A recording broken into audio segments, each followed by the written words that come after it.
Greetings everyone, welcome to Chess Advanced. And this game is from the Chinese Chess League. This game was played in 2017, but this game is one to come, believe me. Definitely a Dingler and Immortal. And why I'm showing you from the perspective of black pieces, because Dingler was playing with the black pieces, and you would love it if you if you see this from this perspective. And with the black pieces, we have Bai Jinshi. He's also a grandmaster. He's roughly 2600 rated, so definitely not a weak player by any comparison. But this game is absolutely amazing. So without further ado, let's start with this game. We have d4 by Jinshi, we have knight to f6 by Liren, and we have c4, e6, and knight to c3 going for the East Indian defense. And we have bishop to b4, Nimzo Indian defense, and now just going for this knight to f3. And we have castles, bishop to g5, and just c5, and here e3, c captures, queen captures, and this queen captures just absolutely started it all, because you have to understand that you don't want to bring out your queen early in the game. That's what they teach you every single time in all of the chess academies. Never bring your queen out early, because it just doesn't make any sense. And here knight to c6, now you have to move, and I get my development with the tempo. So here is queen to d3, but now just h6, pushing the bishop back. We have bishop to h4, but just d5, just immediately striking in the center. We have rook to d1, and now saying that you cannot capture because of all of these pressure. But here in this position, Ding Liren goes for the beautiful g5, asking Bai Jinshi maybe you're interested in capturing that pawn and maybe setting up a mating net, but he says nope. He goes bishop to g3. Now comes knight to e4, just utilizing that pin, and just going right at it.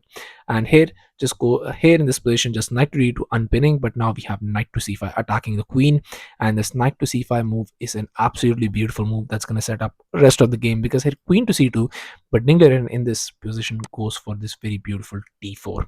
And now there's a lot of way you can capture that, but here just goes knight to f3, just setting up a pin, because you cannot capture now because that pin exists. Now e5, just adding a defender to that pawn.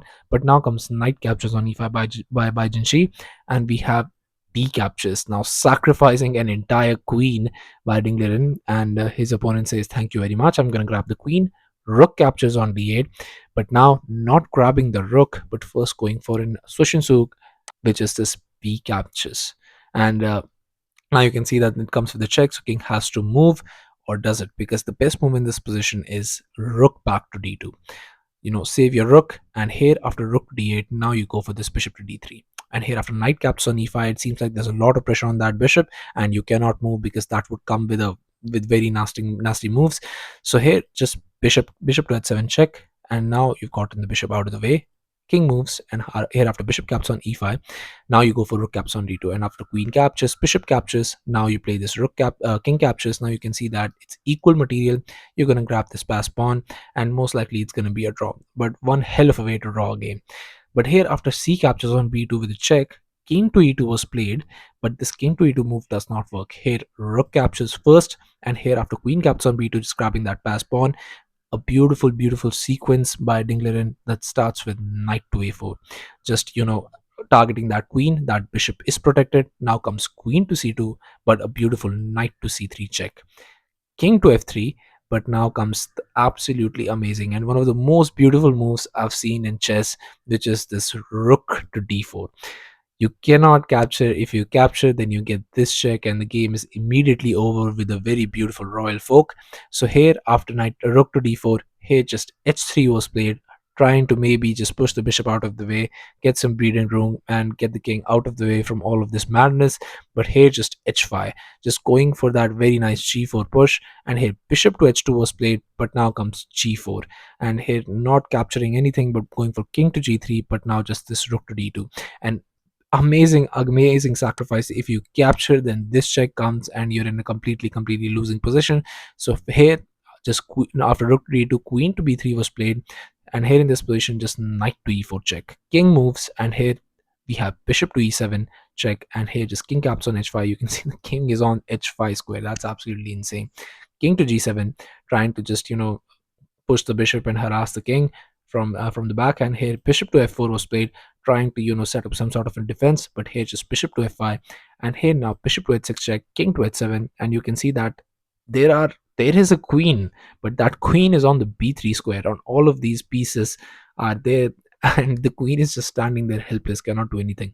So Bai Jinshi goes for queen captures on b7. Seems logical. You want to just grab those pieces and maybe not get checkmated in the process. And we have rook captures on f2, saying to saying to Bajin, she's just go ahead if you want to capture, capture. And here just bishop to g5, trying to not get checkmated, but unfortunately he ends up getting in the mating net. Because here, if you want to pause the video and try it out for yourself, do sure, have at it. It's a mate in 7.